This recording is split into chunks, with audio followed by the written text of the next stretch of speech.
fam. Welcome back to our channel. Welcome back. We're back with another video, but before we get into the video, I need your help, Deku fam, because I want Gabes to go bold. No. Like, it's that time. I've been talking about season, this for the last 3 weeks. It's that hour, it's the second, it's right now, I think. So you're just gonna ambush me in the camera? Yes, I am. I didn't know what you were gonna say. I had no idea this was gonna come out, but I had enough, yeah. Because at the end of the day, his barbershop's closed, he's not getting his usual haircut, and right now we're able to see the areas where he's struggling. He's struggling a little bit small. And some people are in denial, but I'm not, and I think it's that time because I married a sexy man, and I know that he'll look good in every condition. So I think it's time, babe. So you're really gonna ambush me in front of the camera? Yes! So Deku fam, if we get this video to what? How many likes? 2,000 likes? Then we will do a video. Let's say 3,000. 3,000? 3,000. You're supposed to be extra. You're supposed to set the God's benchmark In is 1 here, week. and your benchmark's up here. In 1 week. Much. No, I'll consider it. In 1 week. You promise that you'll do it then, if we get to that. 3,000 in 1 week. Promise. Because Okay, you're a man of I your promise. word. You promise. These people So don't say like- one more time. These people don't Yes! like the video anyway. Yes! 3,000 likes, Deku fam, please. We will shave his hair and we'll do the bold look. You know that shiny, sexy, bold look? And with the beard? That will be my man. And people be trying to comfort him, but he's mine. Anyway, this video is not about me and my hair loss and me struggling and my hair holding on like this and all that kind of stuff. We're here to talk about a new reality TV show that we've been watching on Netflix. Yes. Called Too Hot to Handle. So good. What's it about? It's about sex. No, I'm joking. It's about actually, no, go on, you tell it. It's about people who are quite attractive. Yeah. They've been having a lot of meaningless relationship out there, and they're now brought into the island. Yeah. And there's a bit of a twist. Yeah. They think they're gonna continue their meaningless ways, but there's a twist where they can't have sex, they can't kiss, they can't They can't masturbate. They have to try and find depth within their relationship. And we're like, hold on, this is quite interesting. And this started to capture our attention. And as things started to progress through the show, we were like, there's things that we can actually learn. Things that we've been saying as Gabes and Anna on YouTube. That Netflix took. Exactly. We know you're watching Netflix. They have this thing called Lorna that's been telling the contestants, but it might as well just been Gabes and Anna's voice literally. telling them what to be doing. But yeah, it was quite interesting. So we're just going to share from our perspective some of the things and the key takeaways from the show that we can kind of learn from. Yeah, so let's get into the video. If you haven't watched the series, it might be worth watching because you might see yourself in there. Yeah. No, it's really relatable. Like, makes you really look deep within, and that's what they wanted you to do. Yeah. So we're going to talk about why we enjoyed the show, because we know some of you Pharisees will be in our DMs like, Gabes and Anna, it's not biblical for you to watch that kind of show. Whatever, we watched it, we learned from it, we're going to grow from it, and we're all going to grow from it as a Deku fam. Come on, let's go. One reason we really love this show is because, like, the ultimate aim of it was to bring up emotional depth and connection. Like, emotional intimacy was the purpose. Emotional intimacy. Yeah. Like, we saw when they first came on the show, these contestants, all 15 of them, came and they were all just flocking around. Yeah. The person that stood out to me the most was my man Sharon. Was it Sharon? Sharon, that's it. My man Sharon. He went up to this girl called Rhonda, and he was lying on the decking chair. He said, come here, sit on my lap. Next thing you know, boom, kiss. I was like, where did that come? I actually was like, whoa. And then, so you saw, like, it was quite fleshly. Everyone was just trying to, like, you know, engage with each other physically, etc., etc. And at this point, they didn't know that the ultimate aim of the show. Like, they were just told, we're coming on an island, you're going to live your best life, do what you got to do. And they really did what they had to do, didn't they? And then Lorna, which is basically, I guess, let's just say as the games master. She basically came on and said, she laid down the rules. No sex, no kissing, no masturbation. Everyone was like, what? And as the show progressed, you started to see vulnerabilities come up. It was his name, Sharon.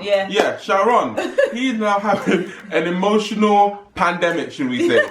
Where he's now saying, okay, I can't do this relationship thing. Like, I don't want to keep getting to know you anymore because Exactly. I can't afford to get, you know, emotionally intimate with someone. Why? Because of his past hurt. He was in a relationship where his partner left him for his best friend and he was emotionally scarred. So what happened? The walls went up. So now, because they didn't have that physical connection, it gave them an opportunity to talk, and you saw all that being unpacked. And they were able to build from there. I think it was so beautiful because, like, if you think about it, if it starts physical, sometimes you don't even have room for you to get to know each other like emotionally. It's a distraction. It's a proper distraction, guys, and we say this, and the Bible says it, and we don't want to listen, but you know, like, you build so much depth. Like, he did not want to open up, and he would not have opened up if they started physical first. Exactly. But because the physical parameters were removed, he then went on the journey of self-discovery, of realizing how scared he was of actually getting to know someone, of pushing her away, of seeing her maybe get with someone else potentially, and then at that point, that's when he was like, actually, I do really like this woman, and she is worth me opening up. Exactly. So we see just from limiting like the sexual contact, the physical contact, that you're able to be more vulnerable and actually have important discussions, because those discussions do come up, but they come up a lot later in the journey. But it's good for it to come very early. So remove the sexual, the physical contact, and then boom, have a conversation, and you get to grow in emotional intimacy. Yeah, because when you get to know things earlier, you can make a decision quicker. People are literally wasting years of their lives because they're starting physical, and then 2 years later it's like, oh, what's your views on kids? Do you want kids? No, you don't. And then 2 years later, you've already wasted 2 years of your life because you started physical. We had the difficult conversations real quick. Literally, we were talking early on because there was no sex. What else you gonna do? Emotional intimacy is actually created by having a conversation. The physical element is a complement to that in marriage. It's a complement to that, and we should actually invest in building better communication in a relationship in order to have that intimacy. Another reason we really love the show is because there was a purpose to the purity. It wasn't just like, don't have sex, don't kiss, don't masturbate just because. It's because there was money. There was money on the table. There was 100 grand. Mate. Because the thing is, if you had sex, they will reduce the 100 grand by 10,000. If you kissed, there was a reduction of 3,000. So there was money on the table. So obviously, you want to secure the bag so you don't do these things. And we know for us as Christians, the prize is the fact of just honoring God. We know the reason why we didn't have sex, well, for us personally, is because we wanted to honor God. So when you are aware of what is at stake, then you're like, okay, I am not going to do this thing. Because of what is at stake. And I feel like as Christians, we really don't know the why. I think a lot of us have just grown up maybe in Christian households, and your parents say, don't have sex, don't talk to me about sex, don't even think about sex. And you know that the Christian thing is to not have sex before marriage. But you don't know the why for yourself. You don't know the why for yourself. And for some people, that's why they slip up. That's why they end up having sex, because they don't know the why. For us as Christians, I think when you know the why and you actually understand the purpose behind it, you will be able to withstand sex. And also the other why is just so, again, back to the first point of creating this emotional intimacy. Sex actually blocks you from what you really want. You want to have a relationship that is fruitful, that you love each other, you have a deep connection. But if you have sex and stuff like that, it clouds your judgment and doesn't allow you to see the person for who they are at that point in time. So it's important to count the cost and actually to know what is at stake. You have your emotional intimacy, which could never really probably develop as much as you wanted to. You have 100 grand on the table, which is honoring God. You know, and so you have to know what's at stake and actually try and pursue it. Another thing that we loved about the show was the fact that there was power in accountability. You could just see that coming through, right? It was due to money once again, but there was £100,000, and like we said, every time you kiss, have sex, or masturbate, your value reduced. And they all thought that the person who continues on this purity journey to the end actually wins all the money. So everyone was like, don't take my money. Big man Kel was like, don't take my money.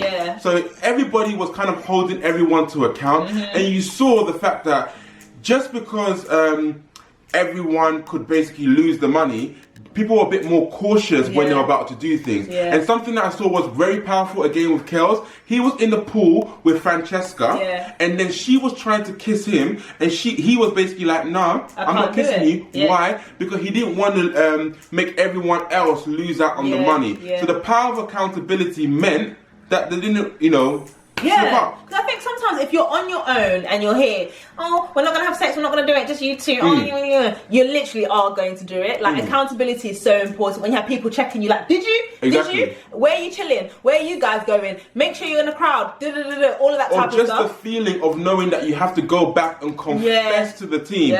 You really saw, even when people did slip up, and you saw them in the circle and they were telling everyone about how they slipped up, their head was down, they actually felt ashamed. So people are are mindful of that and actually trying not to slip up so that they don't have to go through the whole shame and that whole process. Yeah, and even a couple or two girls who actually kissed behind the scenes, like they were pretending as though it wasn't them or whatever, but it came to light at the end of the day. And I feel like what happens in darkness comes to light. Exactly. So, you know, there's so much that we could learn from it, and I think the accountability thing was just huge. And we should see accountability as a good thing, because the ultimate goal at the end was a good thing, the money. And the same as Christians, like the ultimate goal of pleasing God is a great thing. So we can't get distracted by the short-term gain of, you know, giving into sin and stuff. And, you know, you lose out on the prize. You lose out on the prize, You lose out on the prize. So guys, this is why we always talk about in your church or in your families, find people that you can actually be honest and open with, and let them know that you're actually going on this journey so that they can hold you accountable. It's really important to do this journey with people, because it's really difficult by yourself. Another reason we love the show is because it empowers you to build yourself as an individual. That was like a really important part of relationships are really good, and it's good to know and read all the marriage books, etc.,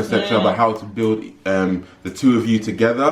But if you're not strong on your own, then there's problem. So we really like the fact that the show actually kind of fostered and encouraged people to actually, you know, work on themselves. And they did it as separate activities. So the guys were together and the girls were together, and they did it separately. So the guys had to write 3 things that was really holding them back from previous relationship, etc., and they were able to unpack, and you just start seeing some of the guys even crying and getting really emotional, because again, they're being vulnerable and they're addressing some of the issues that they've got internally. Because a lot of the issues are not, you know, you as a couple. Sometimes it's you individually and what you've brought to that relationship. And a lot of people can't do well in relationships because they're not healthy on their own. So those individual activities were just so useful. What did the girls do? The girls had to take a mirror and I think look at their vagina. It was all covered up. They're all covered up. They had to look at their vagina and they had to draw it. And then they had to say basically the value and the identity, and talk about how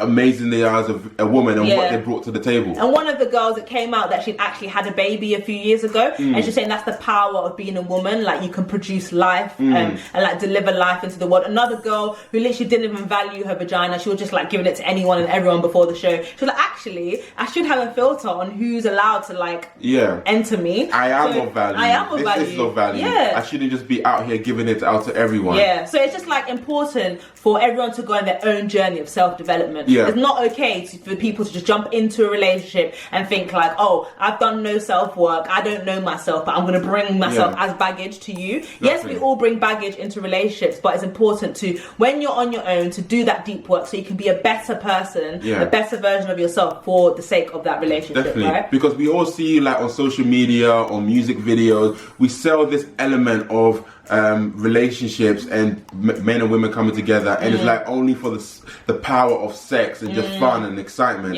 But those things can actually make you feel empty and lonely if you haven't gone through the journey of actually discovering and making yourself better, because you can go on a journey. One guy was even saying he slept with over 1,000 girls. But really and truly, what is that? Does he still feel fulfilled? Why is he even on the show? Like, there's power in just knowing yourself, knowing that you're of value, and actually dealing with the things that are actually holding you back, rather than going from relationship to relationship thinking that's going to fulfill you, and then you're going to meet some special someone who's going to meet your every need. It's unrealistic. We all have to deal with ourselves and know that we have value. And there's pain. It's painful. It's a painful process. It's not one that is a walk in the park. Like if they weren't put into this confined environment, these are people who typically would not have done that deep work. Because it is easier to give into the flesh and be like, oh, this guy's giving me attention, he makes me feel good, let's just, you know, kiss, let's just have sex. But actually in an environment where you can't do that, and I think that's what Christ has created, like singlehood, a season where you actually, you know, get to know yourself and confronted with yourself. Like that's an important season, because it makes you better for if you decide to go into the next season. And it's the same for these guys. None of them have left and not become a better person. The ones who went to the end are actually now more fulfilled, more purposeful, and are more secure in themselves. It was a real challenge of their character, their identity, and those are the deep works that we have to do within ourselves. I think it's really important. And that leads us to the next point. Some people actually didn't get to the end. Some people who weren't willing to do that deep work in themselves were like, actually, you need to leave the show because you're not developing. So basically what happened was, over the show, Lorna, or the people at the back, were basically assessing each of the different individuals that were there. And then some people had kind of roadblocks within themselves. They weren't actually willing to go through that deep work. They were actually quite being malicious. Being there for fun, like just like, oh, I'm just going to try and get girls, I'm going to try and this and that. Exactly. So Lorna basically dropped them from the island. And unfortunately, in this world, we don't have a Lorna that can just take waste men and the dirty girls and just throw them out. We can actually look at someone from the character and actually ask the question, does this person really want to be in a relationship?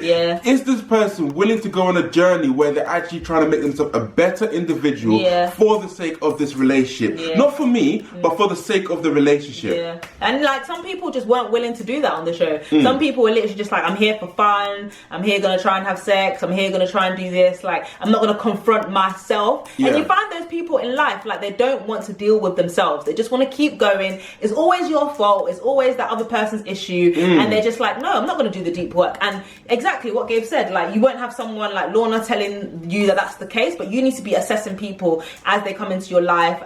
You know, do you want friends like that in your life? Do you want a partner like that in your life who's not willing to develop themselves? Like Gabes and I, the reason why I chose Gabe and the reason why I chose me is because we're both moldable. Like we're both very teachable. We're willing to learn. We don't think that we know everything. We're willing to go on a journey of self-discovery. We're willing to go on a journey with each other just to learn for the sake of our relationship to get better. We're trying to build it's like we're a triangle. We're trying to build, I don't know, a great relationship or whatever, and we're willing to go through the deep work, and it is painful. I'm confronted a lot of the time with my issues. Anna's confronted a lot of the time with her issues. I'm joking. All the time. No, but it's worth it. It's worth it because at the end of it, we look at each other after 6-7 years and we're like, wow, we are better versions of ourselves. And sometimes you want to go through the lesser of the pains. The lesser pain is going through it right now so that you could be a better yourself later. But if you choose not to do it now, you're actually dealing with long-term pain, because later on you're still going to be that same person that you were, not a better version of yourself. So we both have to have a growth mindset and be willing to put in the work for the sake of a relationship so it can be more fruitful. And I think that's the most important thing you look for in a partner, you know, like seriously. Are they willing? Are they willing? Are they humble enough to like take criticism? Are they humble enough to like actually want to serve you and all of that? So important. So that's why we love it. We love the show. And the last reason why we love the show is because like they all benefited from each other's relationship, and that was so beautiful to see. They all benefited from the sacrifice of staying pure in the house, basically. So you could see that what one person did affected everyone. So there was a little twist at the end. It was basically the 100,000 that actually reduced to 75,000 based on the dirty dealings in the house was distributed across everyone equally. So basically, if one couple decided to just keep banging it out, there'll be less in the pot for everyone else. And it made us realize that what we do in our relationship doesn't only affect ourselves, it affects everyone. It affects the wider society, it affects our friends and family, it affects everyone. 100%. Like sometimes you can think that you're your own little island in a couple, like, oh, just about us, I'm gonna do what I want to do and stuff like that, but actually it affects loads of people around us. Like even now we're with Gabriel's family, and like if we didn't have a healthy relationship, that would be an example onto his sisters. And then we have the standard of what a relationship should be based off of us. Or if we broke up and we had a child, and you know that child now doesn't have both parents in the household, it affects them. Like even our witness for Christ, like, you know, people are watching us and they're saying you're an example of Jesus and you're choosing to do all of this stuff. Like there's just so much more. Like it's a community thing, I feel like. And it's not only in a moment, it has a ripple effect. So Anna spoke on the area of a child. That has a ripple effect through now another generation. So what we do in our life and how we navigate our relationship affects our friends, it affects our family, because people are looking to us. People can see, and some people can pick on bad habits just subconsciously from what they see. So I think like what we actually do affects other people. Not just because you have a YouTube channel, not just because you have an Instagram page, but literally we interact with people all day in and day out, and our relationship actually has an effect on the wider society. 100%. And it was just so good to see like them all, you know, even though some made bigger mistakes than others, or some of them lost more of the money than others, it was still a team effort, and it was like equally split out. So it's like, it's so easy for some of them to maybe see themselves as better, like, oh, you know, I fell only once and you fell 3 times, but it was split equally. And I feel like that's just a representation of like what it means to do this walk. There's some of us that are stronger than others and whatever, but at the end of the day, we all get our due reward, right? And we all have to carry the burden regardless of what this person did or that person did. We're all carrying the same burden. So we all need to, like I said, in regards to accountability, just hold each other accountable, keep cheering each other on, and maybe just go and fulfill the prize. Get that bag. No, be in a position in a relationship that honors God and everything that we do.